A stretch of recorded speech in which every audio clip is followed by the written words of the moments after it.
Hello students, आज के lecture में हम देखने वाले हैं फाइनेंशियल अकाउंटिंग का पीसमिल डिस्ट्रीब्यूशन ऑफ कैश इस चैप्टर का सम।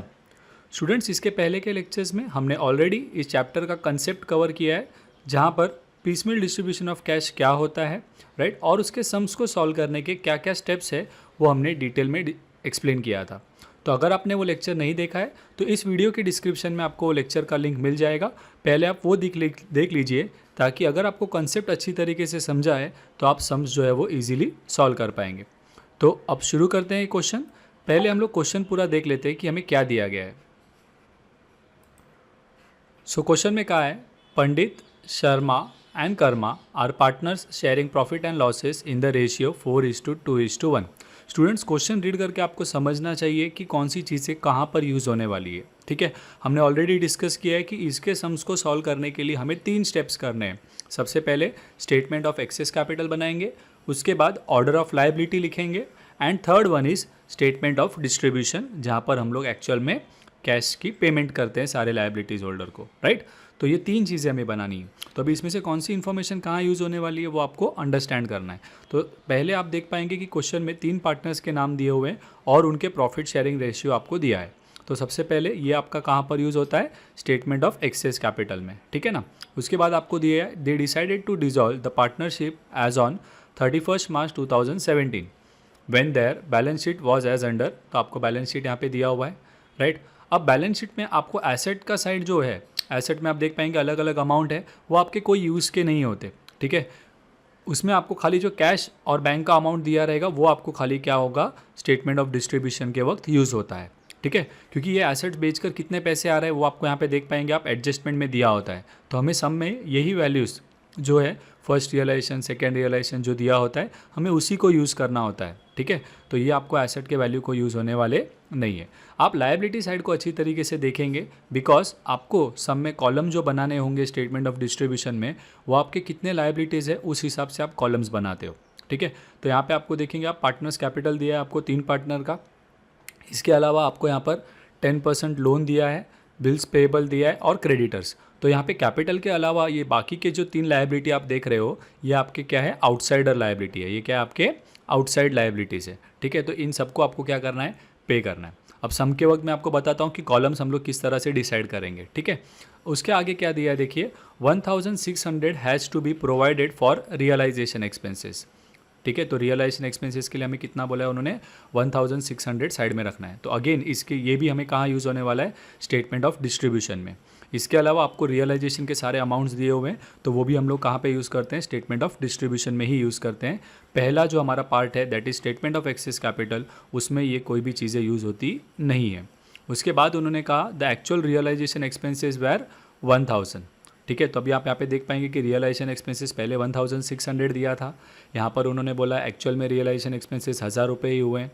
तब इसका क्या करना है, ये भी हम स्टेटमेंट ऑफ डिस्ट्रीब्यूशन के वक्त ही देखेंगे, ठीक है। मतलब क्या हुआ यहाँ पर कि आपको ये जो भी इन्फॉर्मेशन दिया हुआ है मेजॉरिटीली नीचे वाला, वो सारा इन्फॉर्मेशन आपको स्टेटमेंट ऑफ डिस्ट्रीब्यूशन के वक्त यूज़ होता है। तो आई वुड सजेस्ट स्टूडेंट्स कि आप जब स्टार्टिंग में सम कर रहे हो तो हमें सबसे पहले फॉर्मेट क्या बनाना है, स्टेटमेंट ऑफ एक्सेस कैपिटल। उसके लिए आपको क्या चीज़ें ज़रूरत पड़ने वाली है, आप पहले उतना ही लेकर पूरा उतना पार्ट सॉल्व कर दीजिए, ताकि आपको वापस क्वेश्चन रीड करने की ज़रूरत ना पड़े, ठीक है। तो अब स्टेटमेंट ऑफ एक्सेस कैपिटल के लिए आपको क्या ज़रूरत पड़ेगी, प्रॉफिट शेयरिंग रेशियो, पार्टनर्स के कैपिटल के अमाउंट, और अगर सब में रिजर्व है तो बस ये 3 चीज़ की ज़रूरत पड़ती है आपको स्टेटमेंट ऑफ एक्सेस कैपिटल में, ठीक है।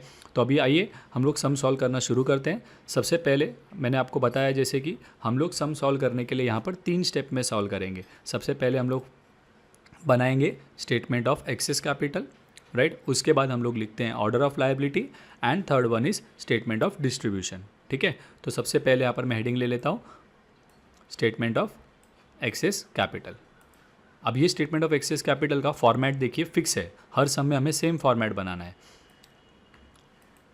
पर्टिकुलर्स फॉर्मूला का एक कॉलम बनेगा और आपके 3 पार्टनर्स जो है, राइट, पंडित, शर्मा और कर्मा, उन पार्टनर्स के नाम हमने यहाँ पर लिख दिए, ठीक है।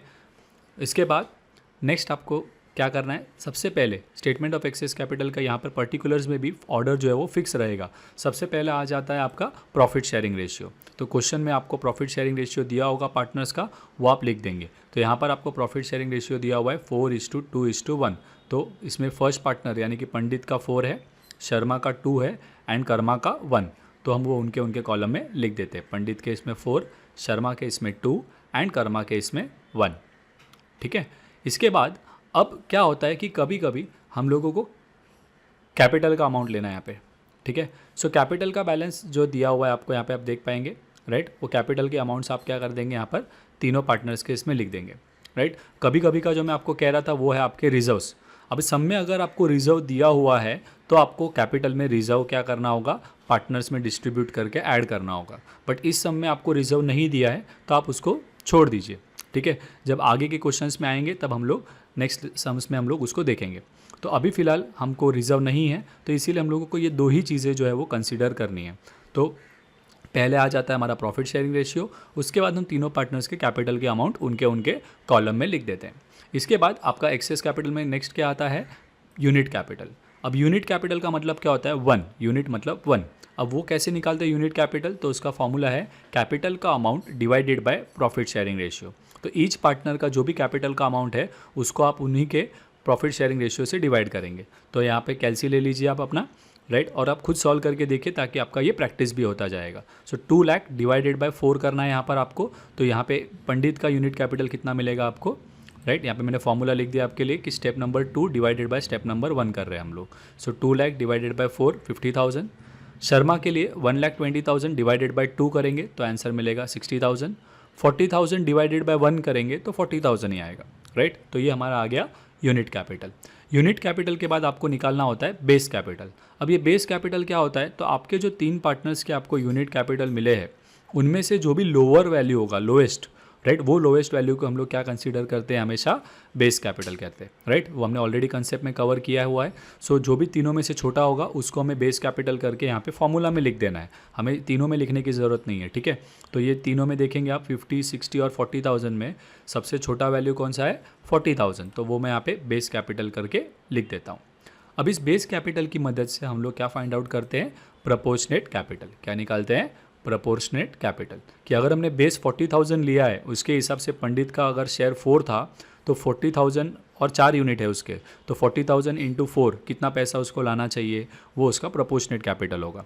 तो प्रोपोर्शनेट कैपिटल का फॉर्मूला क्या है, base capital multiplied by profit sharing ratio of each partner. ठीक है, तो जो भी हमें बेस कैपिटल हमने लिया है 40,000, इसको मैं हर एक के प्रॉफिट शेयरिंग से मल्टीप्लाई करूंगा और वो हम लोग प्रोपोर्शनेट कैपिटल उनके कॉलम्स में लिख देंगे। तो सबसे पहले 40,000 इंटू पंडित का देखिए प्रॉफिट शेयरिंग 4 था, तो 40,000 इंटू 4 यहाँ पे आ जाएगा 1,60,000। सेकेंड पार्टनर के लिए 40,000 इंटू 2 शर्मा के लिए, राइट, तो 40,000 इंटू 2 करेंगे तो आ जाएगा 80,000। एंड थर्ड पार्टनर कर्मा के लिए शेयर देखिए 1 है, तो 40,000 इंटू 1 करेंगे तो प्रोपोर्शनेट कैपिटल क्या मिलेगा आपको, 40,000 मिल जाएगा। ठीक है, अब इसके बाद आपको निकालना है आपका एक्सेस कैपिटल, कि किस पार्टनर का कैपिटल एक्सेस में है, एक्स्ट्रा में है, राइट। तो जब आप यहाँ पर अभी एक्सेस कैपिटल निकालते हो फर्स्ट टाइम, तब आपको क्या होगा, 3 पार्टनर में से एक पार्टनर का अमाउंट जो है वो क्या हो जाएगा, निल हो जाएगा। अभी एक्सेस कैपिटल निकालना कैसे, राइट, तो उसके लिए आपको क्या करना है, जो आपके कैपिटल के अमाउंट थे उसको आप क्या करेंगे, प्रोपोर्शनेट कैपिटल से लेस करेंगे, राइट। तो आपके कैपिटल के अमाउंट देखिए, पंडित का कितना था, 2 लाख, और उसका प्रोपोर्शनेट कैपिटल कितना था, 1,60,000, जिसका मतलब होता है कि उसका कैपिटल एक्चुअल में बिजनेस में 2 लाख रुपए हैं, लेकिन होना कितना चाहिए प्रोपोर्शन के हिसाब से, 1,60,000 होना चाहिए। मतलब एक्स्ट्रा है ना यहाँ पर उसका कैपिटल, कितना एक्स्ट्रा है वो उसका एक्सेस कैपिटल बन जाएगा। सो 2 लाख माइनस 1,60,000 क्या होगा आपको, राइट, 40,000 मिलेगा। तो यहाँ पे मैंने फॉर्मूला में लिख दिया स्टेप नंबर 2 यानी कि कैपिटल माइनस 5 यानी कि प्रोपोर्शनेट कैपिटल। तो कैपिटल माइनस प्रोपोर्शनेट कैपिटल करेंगे तो आपको एक्सेस कैपिटल मिल जाएगा। ठीक है, राइट। स्टूडेंट्स कई बार कुछ मिस्टेक करते हैं, कुछ स्टूडेंट्स क्या करते हैं, यूनिट कैपिटल में से इसको माइनस कर लेते हैं या कैपिटल में से यूनिट कैपिटल माइनस कर देते हैं। तो ये ध्यान रखना है आपको कि एक्सेस कैपिटल के फॉर्मूला में यूनिट कैपिटल का कोई यूज़ नहीं होता। हम कैपिटल के अमाउंट में से प्रोपोर्शनेट कैपिटल क्या करते हैं, माइनस करते हैं। शर्मा के लिए भी देखेंगे, उसका कैपिटल का अमाउंट 1,20,000 था और उसमें से प्रोपोर्शनेट कैपिटल हमने माइनस कर देना है 80,000, तो आंसर आ जाएगा 40,000। कर्मा के लिए देखेंगे तो उसका कैपिटल 40,000 था और प्रोपोर्शनेट कैपिटल भी 40,000 था, इसीलिए इसका अमाउंट क्या हो गया, नील हो गया। तो स्टूडेंट्स हमेशा जब भी आप एक्सेस कैपिटल का फॉर्मेट बनाते हो तो आपके 3 पार्टनर में से कोई भी एक पार्टनर जो है वो हमेशा क्या हो जाएगा, ये स्टेप पर एक पार्टनर नील हो जाएगा। अब 2 पार्टनर्स आपके बचे हैं तो उनके लिए आप फिर कंटिन्यू करेंगे यही चीज़, और उन दोनों में से भी एक पार्टनर फिर वापस से क्या हो जाएगा, नील हो जाएगा, राइट। और वो पार्टनर कोई भी हो सकता है, ज़रूरी नहीं कि तीसरा पार्टनर ही नील होगा, फर्स्ट पार्टनर भी नील हो सकता है, सेकंड पार्टनर भी नील हो सकता है, ठीक है। अब तो ये स्टेप्स आपको याद रहेंगे। सबसे पहले हमें क्या लेना है, प्रॉफिट शेयरिंग रेशियो। उसके बाद हम लोग क्या लेते हैं, कैपिटल बैलेंस। कैपिटल बैलेंस को प्रॉफिट शेयरिंग से डिवाइड करेंगे तो हमें मिलेगा यूनिट कैपिटल। यूनिट कैपिटल में से जो भी छोटा वैल्यू होता है वो हमारा बनता है बेस कैपिटल। बेस कैपिटल को हम लोग प्रॉफिट शेयरिंग से मल्टीप्लाई करेंगे 1 बाय 1 तो हमें प्रोपोर्शनेट कैपिटल मिल जाएंगे। अब एक्चुअल कैपिटल में से हम लोग प्रोपोर्शनेट कैपिटल माइनस करते हैं तो हमें एक्सेस कैपिटल मिल जाता है, ठीक है। तो फिक्स स्टेप है, कैपिटल के बाद unit base proportionate, unit base proportionate करना है आपको, ठीक है। सो अब ये दो पार्टनर बचे हैं तो इनमें से भी हमें किसका कैपिटल एक्सेस है वो फाइंड करना है। तो अभी इन दोनों के लिए हम लोगों को कंटिन्यू करना है, तो वापस से हम लोग यहाँ पर प्रॉफिट शेयरिंग रेशियो लेंगे, ठीक है। बट अभी मुझे कर्मा तो नील हो गया है तो मुझे खाली पंडित और शर्मा का ही लेना है। तो उनका शेयर देखिए 4 और 2 था, तो हम लोग खाली उनका दोनों का ही शेयर यहाँ पर लिखेंगे, ठीक है। कर्मा को हम इसके आगे कंटिन्यू करेंगे नहीं। अभी प्रॉफिट शेयरिंग रेशियो के बाद नेक्स्ट आपको क्या लेना है, यहाँ पर अगेन हमें एक्सेस कैपिटल निकालना है, तो यही चीज़ें लगेगी, यूनिट बेस और प्रोपोर्शनेट, ठीक है। अब हमारा जो कैपिटल रहेगा, पहले हमारा इसके बाद हमने क्या निकाला था, यूनिट कैपिटल। यूनिट के लिए हमने क्या किया था, capital divided by profit share, right.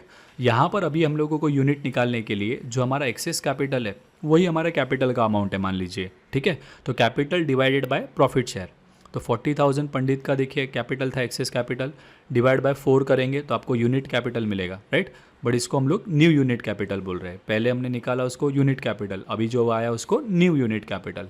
40,000 divide by 4 करने पर आंसर मिलेगा आपको 10,000।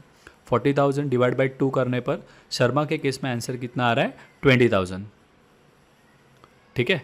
अब ये यूनिट कैपिटल के बाद हम क्या करते हैं, बेस निकाल देते हैं, राइट। तो यहाँ पर हम लोग लिखेंगे न्यू बेस कैपिटल।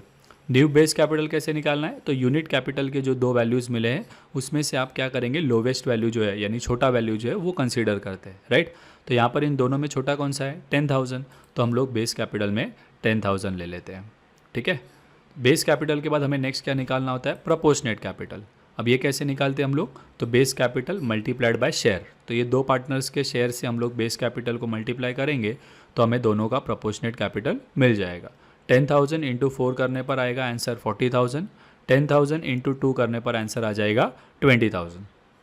तो ये हमें न्यू प्रोपोर्शनेट कैपिटल मिल गया। अब एक्सेस कैपिटल निकालना है हमें, राइट, न्यू एक्सेस कैपिटल जिसको कहेंगे हम, या फाइनल एक्सेस कैपिटल कह सकते हैं, ठीक है। तो एक बार एक्सेस कैपिटल ऑलरेडी फाइंड कर चुके हैं, उसमें एक पार्टनर नील हुआ था, अभी ये दोनों में से एक पार्टनर नील हो जाएगा। अब उसके लिए क्या करना है आपको, तो जो पहले आपका कैपिटल था, राइट, उसमें से आप प्रोपोर्शनेट कैपिटल क्या करेंगे, माइनस करेंगे। तो पंडित के केस में देखिए 40,000 माइनस 40,000 क्या हो जाएगा, नील। यहाँ पर 40,000 माइनस 20,000 कितना आ जाएगा, 20,000, राइट। तो अभी आपका शर्मा जो है उसका अमाउंट लास्ट में बच रहा है कितना, 20,000। तो स्टेटमेंट ऑफ एक्सेस कैपिटल करके हमें यही करना है कि कौन सा एक पार्टनर जो है उसका एक्सेस कैपिटल लास्ट में बचता है वो हमें फाइंड करना होता है। ये हम क्यों करते हैं, तो ऑर्डर ऑफ लायबिलिटी में जब हम लोग एक एक लायबिलिटीज़ को पे कर रहे हैं तो पार्टनर्स को पे करते समय किसे पहले पे करना है, कौन से पार्टनर को हम पहले पे करेंगे, वो फाइंड आउट करने के लिए हम लोग क्या करते हैं, ये स्टेटमेंट ऑफ एक्सेस कैपिटल बनाते हैं, ठीक है। अब इसके बाद हमारा step number 2 that is order of liability. क्या लेते हैं हम लोग, ऑर्डर ऑफ लायबिलिटी। अभी ऑर्डर ऑफ लायबिलिटी क्या होता है कि कौन से ऑर्डर में, कौन से सीक्वेंस में हम लोग लायबिलिटीज़ को हमारे पे करने वाले हैं। तो हमने कंसेप्ट में ऑलरेडी कवर किया है आपको, राइट, कि हमारे ऑर्डर ऑफ लायबिलिटी में सबसे पहले हम लोग किसको पे करते हैं, रियलाइजेशन एक्सपेंसेस को। उसके बाद हम लोग किसको पे करते हैं, कोई प्रिफरेंशियल क्रेडिटर्स होंगे तो उनको पे करते हैं। उसके बाद आउटसाइड लायबिलिटीज़ पे करेंगे। उसके बाद पार्टनर लोन अगर है तो उसको पे करेंगे। और उसके बाद लास्ट में हम लोग पार्टनर्स कैपिटल का पेमेंट करना शुरू करते हैं, ठीक है। तो हमें वही ऑर्डर यहाँ पर लिख कर दिखाना है, सम के अकॉर्डिंग में जो दिया होगा वैसे। तो यहाँ पर आप देखेंगे तो हमने सम में ऑलरेडी पढ़ा है, सभी हम लोगों को बाकी चीज़ें यूज़ होगी। तो यहाँ पे आपने देखा रियलाइजेशन एक्सपेंसेस आपको बोला गया था 1,600 रुपीज़ पहले प्रोवाइड करना है, बाद में भले ही उन्होंने कहा कि 1,000 रुपीज़ एक्चुअल में स्पेंड हुआ है, वो हम देखेंगे, बट फिलहाल के लिए हम लोग कितना लेंगे, रियलाइजेशन एक्सपेंसेस 1,600। तो ऑर्डर ऑफ लायबिलिटी में सबसे पहले मेरा वही खर्चा आएगा कि रियलाइजेशन एक्सपेंसेस पे करना है हमें 1,600। इसके बाद प्रिफरेंशियल क्रेडिटर्स आते हैं, बट इस सम में कहीं पर भी प्रिफरेंशियल क्रेडिटर्स कोई है या ऐसा कुछ दिया नहीं है, तो इसके लिए हम लोग नेक्स्ट नंबर पर जाएंगे, वो होता है हमारे आउटसाइड लायबिलिटीज़। अब यहाँ पर आपके 3 आउटसाइड लायबिलिटीज़ है। पहला है 10% लोन, बिल्स पेएबल और क्रेडिटर्स, ये तीनों आपके आउटसाइड लायबिलिटीज़ है, ठीक है ना। तो अब यहाँ पे इन तीनों आउटसाइड लायबिलिटीज़ को हम लोग सेम वेटेज देंगे। हम लोग ये नहीं कह सकते कि पहले लोन पे कर देंगे फिर बिल्स पेएबल पे करेंगे, नहीं, ये तीनों आउटसाइडर लायबिलिटी है, तो इसके लिए आपको तीनों को साथ में ही पे करना होगा। तो हम लोग ऑर्डर ऑफ लायबिलिटी में कैसे लिखेंगे, देखिए इसको हम तीनों के नाम लिखेंगे, unsecured loan, bills payable and creditor in pro रेटा बेसिस। मतलब क्या है, अगर हमारे पास उनका टोटल अमाउंट पे करने के लिए पैसा है तो तीनों को पे कर दो एक साथ। बट अगर मेरे पास पैसे कम है तो मैं तीनों को उनके रेशियो में क्या करूँगा, पे करूँगा, राइट। यहाँ पे आप देख पाएंगे 80,000, 60,000, 60,000 है। अगर हम लोग ज़ीरो कट कर देते हैं सारे तो 8:6:6 होता है।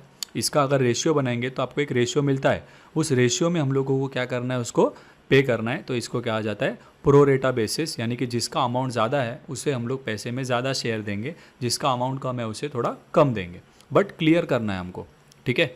तो ये हम लोग ऑर्डर ऑफ लायबिलिटी में लिख देते हैं। इसके बाद राइट हमारा नेक्स्ट क्या आता है, पार्टनर लोन। लेकिन ये सब में हमने देखा कि हमारे पंडित, शर्मा और कर्मा 3 पार्टनर थे, लेकिन किसी का भी लोन नहीं दिया हुआ है, राइट। तो इसके लिए वो नहीं है। अब हम लोगों को नेक्स्ट क्या आएगा, पार्टनर्स कैपिटल।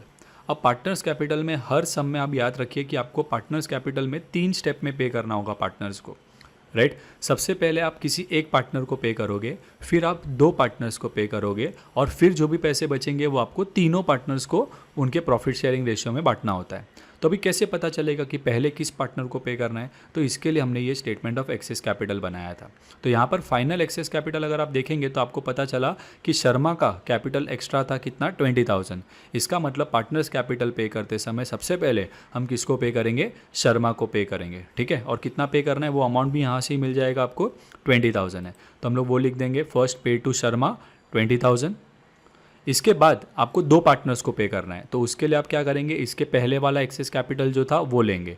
वहाँ पर हमने क्या देखा कि पंडित का अमाउंट 40 है, शर्मा का अमाउंट 40 है, बराबर है, दोनों का अमाउंट 40-40 है। लेकिन अब मुझे इन दोनों को पे करना है, पंडित और शर्मा को, लेकिन मैं पंडित को 40 दूंगा लेकिन शर्मा को मैं 40 नहीं दूंगा, बिकॉज इस 40,000 में से मैं ऑलरेडी 20,000 तो उसको दे चुका हूँ, बराबर है, राइट। इसको हमने कुछ नहीं दिया था पहले, लेकिन अभी ये जब मैं देख रहा हूँ तो इसमें मुझे पता है कि शर्मा को तो मैंने ऑलरेडी 20 दे दिया है, तो अभी मुझे उसको कितना देना बाकी है, 40,000 में से 20 माइनस कर देंगे हम, ठीक है। मतलब पंडित का 40 और इसका हो जाएगा 20,000। कैसे हुआ 20, बिकॉज ये 40,000 में से जो ऑलरेडी हमने पे किया है वो माइनस कर दिया हमने, ठीक है। सो बाद में हमें पंडित को 40 और शर्मा को कितना देना है, 20 देना है। I hope it is clear, ठीक है।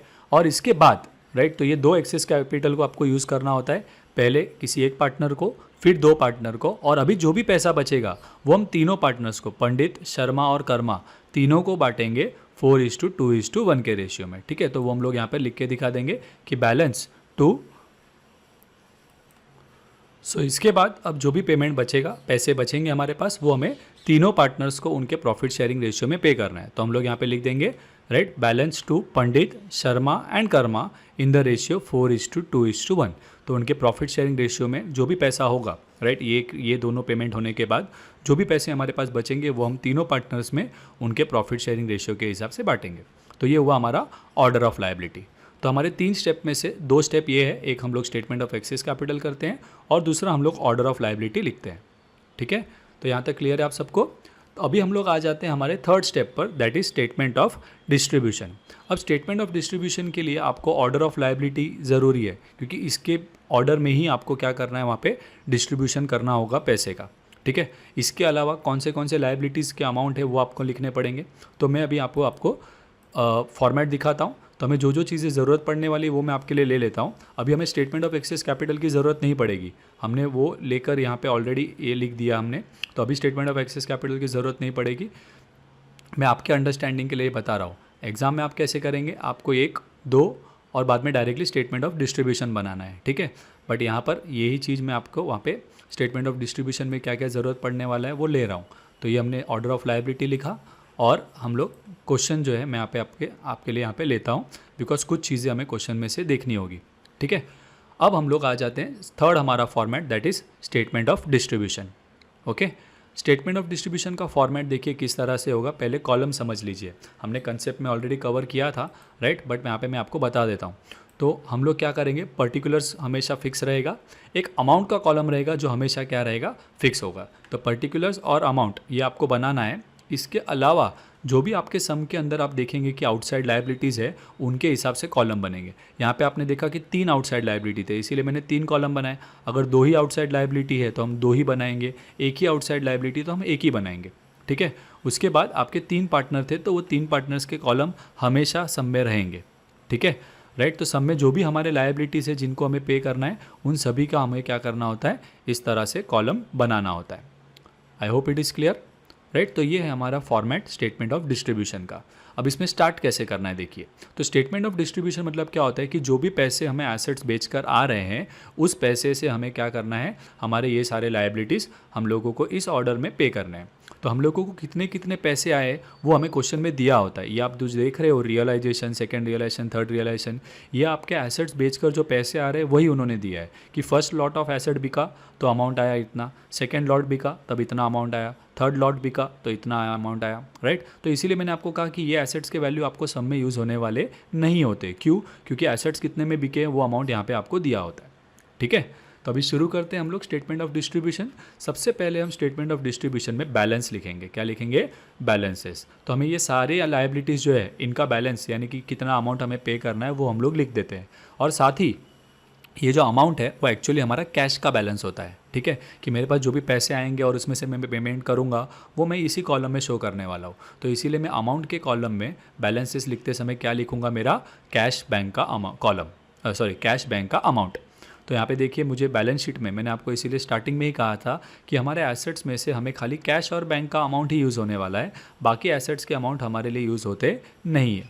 ठीक है, तो यहाँ पर कैश बैंक का अमाउंट देखिए कितना दिया है, 1000। तो इसीलिए यहाँ पर मैं अमाउंट में कितना लिखता हूँ, 1000 लिखता हूँ।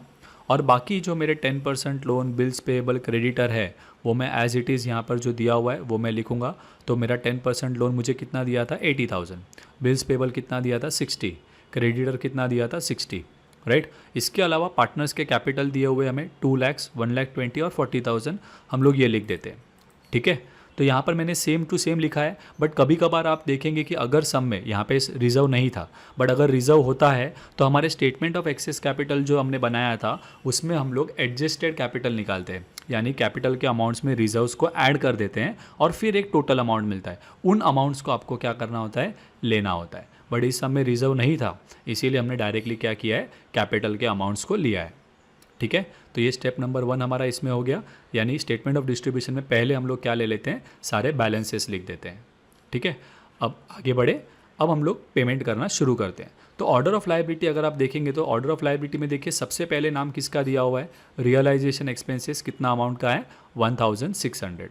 अब इसके लिए आप देखिए आपके पास जो अमाउंट अवेलेबल है वो कितना है, 1000 ही है, जबकि आपको पे कितना करना है, 1600 पे करना है। तो यहाँ पे आपके पास पैसे कम है, राइट। तो इसके लिए आप क्या कीजिए, फर्स्ट रियलाइजेशन का अमाउंट हम लोग ले लेते हैं, राइट। कि पहला लॉट एसेट बेच के आया वो पैसा हम लोग कंसीडर कर लेते हैं। तो हम लोग यहाँ पे लिखेंगे फर्स्ट रियलाइजेशन, राइट। अगर डेट दिया है तो आप यहाँ पे डेट मेंशन कर सकते हैं। कभी कभी कुछ सम्स में डेट दिया होता है कि 15 अगस्त को इतना पैसा आया, 15 सितंबर को इतना पैसा है, 15 अक्टूबर को इतना पैसा है। तो आप डेट वाइज है तो आप यहाँ पे डेट मेंशन कर सकते हैं। ठीक है, तो फर्स्ट रियलाइजेशन में कितना अमाउंट मिला हमें, 1,20,600। तो वो मैं यहाँ पे लिख देता हूँ। तो इसका मतलब मेरे पास टोटल अमाउंट कितना हो गया, 1000 और 1,20,600 मेरे एसेट से आया है। तो मेरे पास टोटल अमाउंट हो गया है 1,21,600।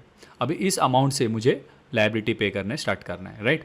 तो पहला मेरा ऑर्डर में क्या था, रियलाइजेशन एक्सपेंसेस कितना पे करना था हमें, 1600। तो मैं इस अमाउंट में से वो पे कर सकता हूँ, 1600 आराम से पे कर सकता हूँ। मेरे पास 1,21,600 है और मुझे रियलाइजेशन एक्सपेंस कितने का पे करना है, 1600 रुपीज़ का। तो हम लोग लेस पेड रियलाइजेशन एक्सपेंस करके लिखेंगे और यहाँ पे अमाउंट में मैं कितना पे करने वाला हूँ, 1600, तो वो यहाँ पे लिख देंगे। ठीक है, अब कैलसी आप ले लीजिए यहाँ पर, बिकॉज हर एक पेमेंट करने के बाद मैं माइनस करके मेरे पास कितना पैसा है वो हम शो नहीं करेंगे, वरना ये बहुत लेंदी हो जाएगा। तो हमें क्या करना है, ओरली यानी कैलसी पर आपको देखना है। तो अभी आपके पास टोटल फंड्स कितने हो गए थे, 1,21,600 हो गया था, राइट। तो अभी आप कैलसी ले लीजिए, उसमें आप 1,21,600 डायल करेंगे।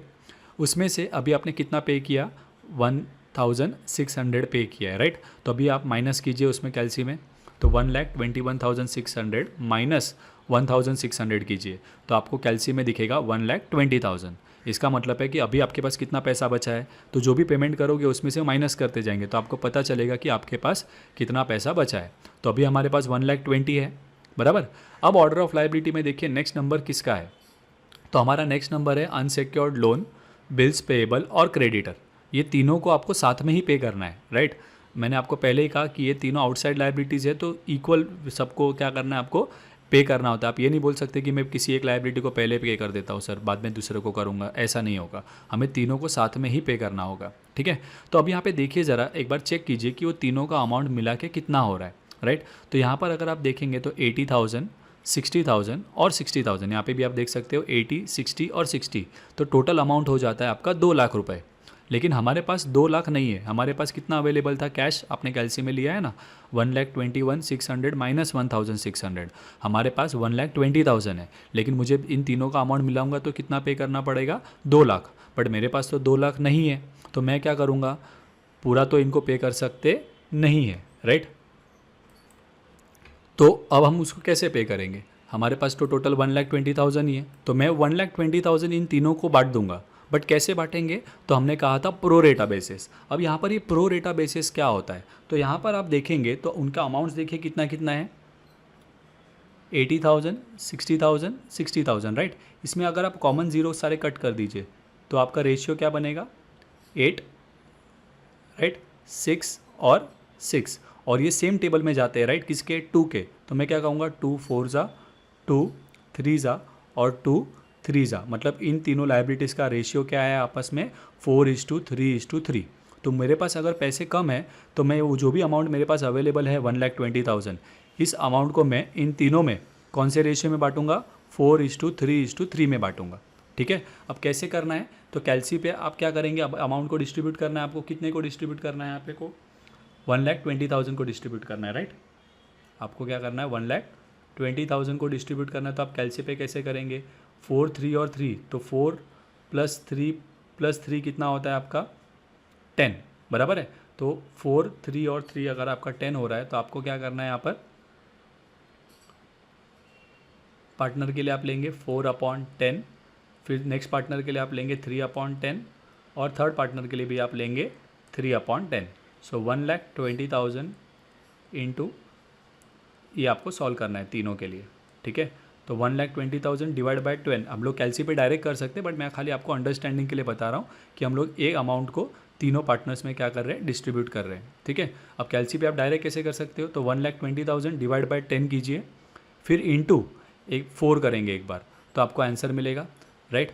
तो वो आप क्या करेंगे, यहाँ पे लिख देंगे, फर्स्ट पार्टनर का आपको अपना लोन के लिए कितना मिल जाएगा अमाउंट, वो आपको यहाँ पे लेना है, ठीक है।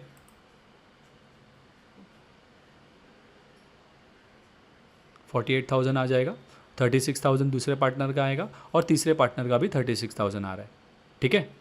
तो ये आपको अमाउंट इसको सॉल्व करके मिलेगा, तो आपको यहाँ पे लिख देना है। क्लियर हुआ ये। सो रेशियो जो है हमारा 4:3:3 है इनका, तो हमने जो भी अमाउंट है उसको उसमें बांट दिया।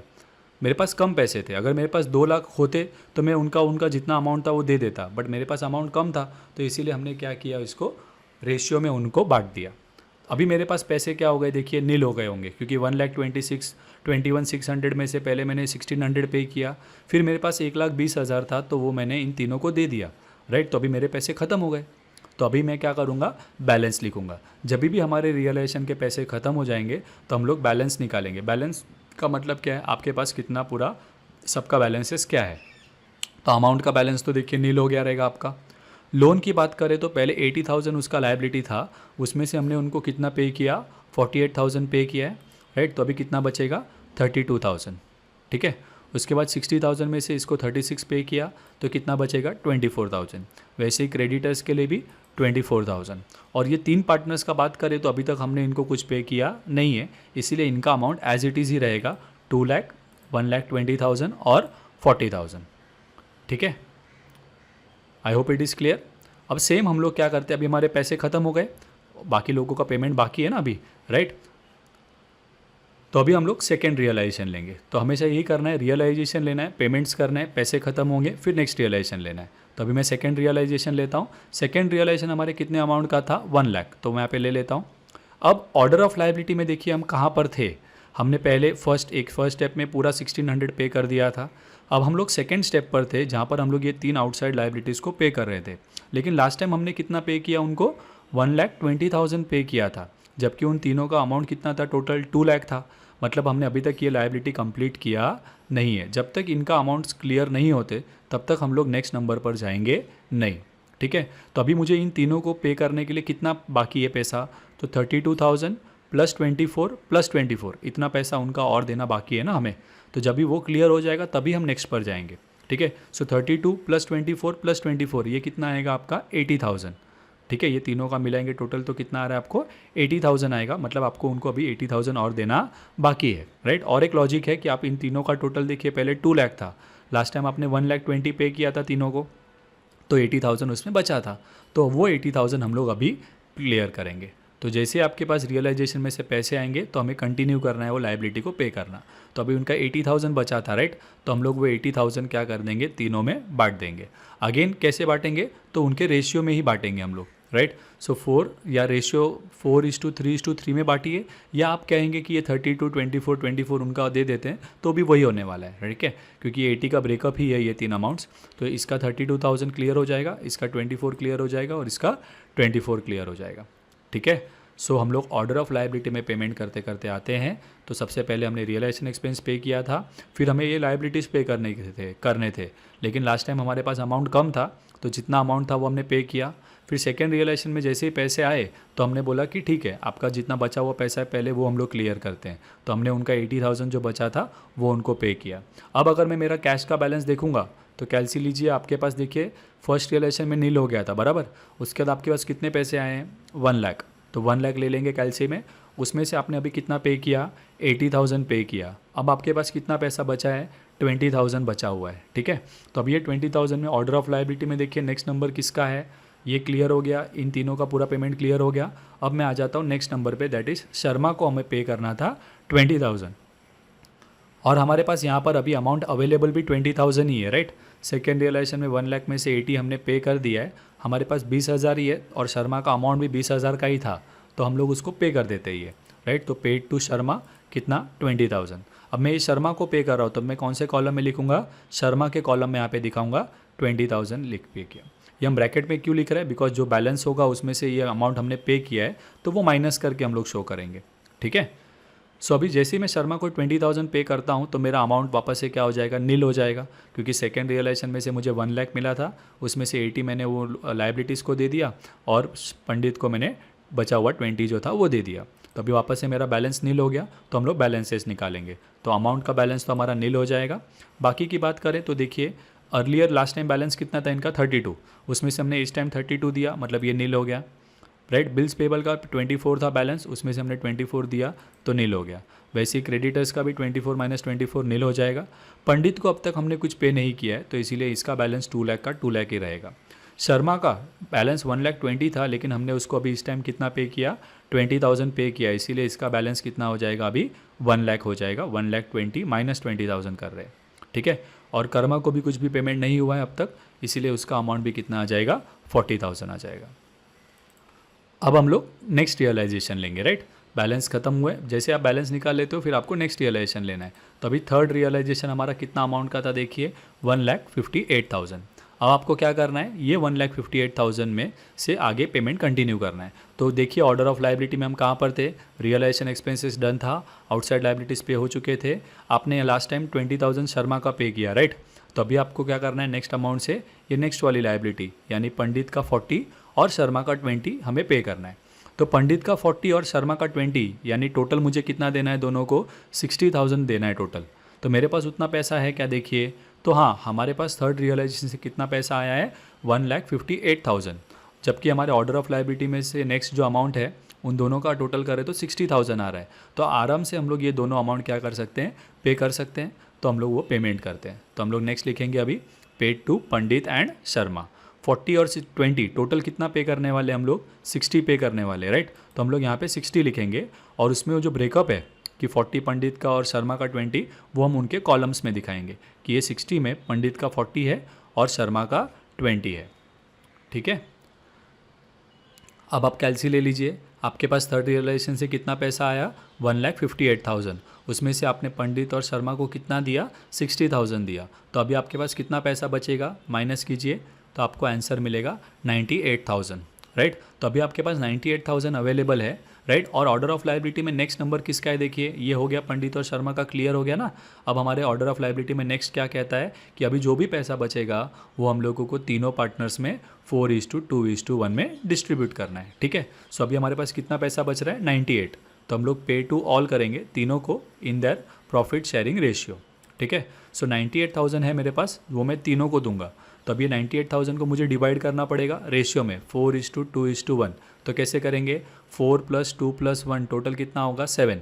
सो 98,000 डिवाइड बाय 7 इंटू 4 करेंगे तो फर्स्ट पार्टनर का मिलेगा, राइट। फिर 98,000 डिवाइड बाय 7 इंटू 2 करेंगे तो सेकेंड पार्टनर का, 98,000 डिवाइड बाय 7 इंटू 1 करेंगे तो तीसरे पार्टनर का, राइट। सो तीनों पार्टनर्स को कितना कितना मिलेगा, 98 में से पंडित का 56 होगा, शर्मा का सॉल्व करेंगे आप तो आपको 28,000 मिलेगा और कर्मा का आपको मिलेगा 14,000, ठीक है। आई होप ये डिस्ट्रीब्यूट करने के लिए आपको आएगा। 98,000 को 4:2:1 में बांटना है, ओके। अब अगेन आप बांट दोगे 98,000 भी तो आपका अमाउंट 0 हो जाएगा, तो वापस से आपको बैलेंस लिखना है।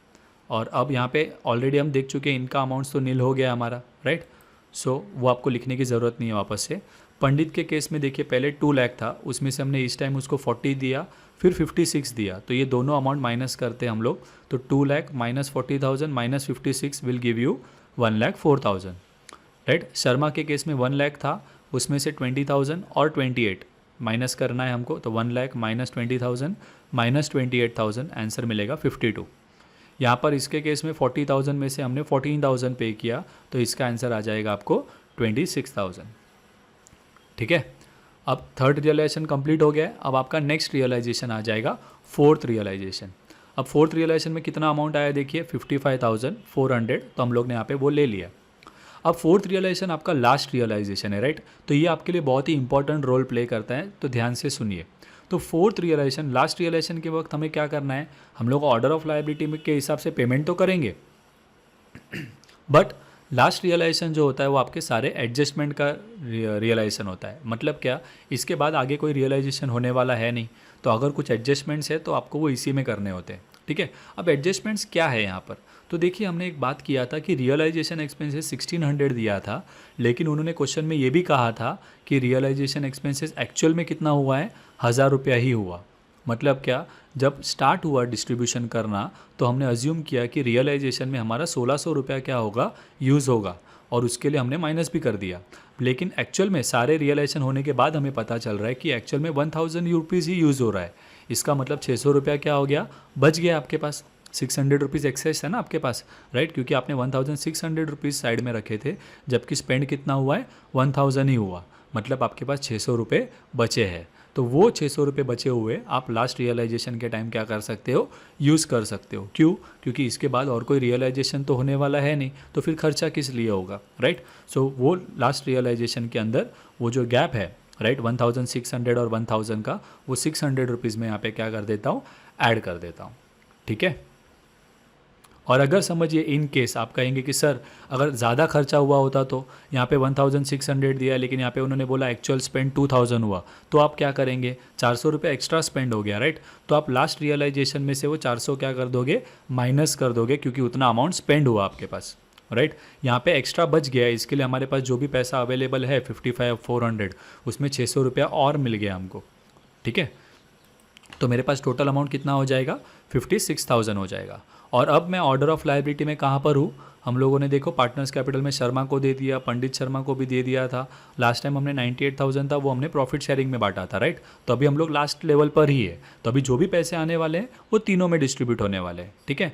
तो ये 56,000 जो मेरे पास आया है वो मैं तीनों पार्टनर्स में, अगेन तो इसी तरह से लिख देंगे, balance to all in profit sharing ratio. तो balance to all partners in profit sharing ratio लिखोगे तो भी कोई प्रॉब्लम नहीं, ठीक है। और अगर आप नाम लिखोगे पार्टनर्स के तो भी कोई प्रॉब्लम नहीं।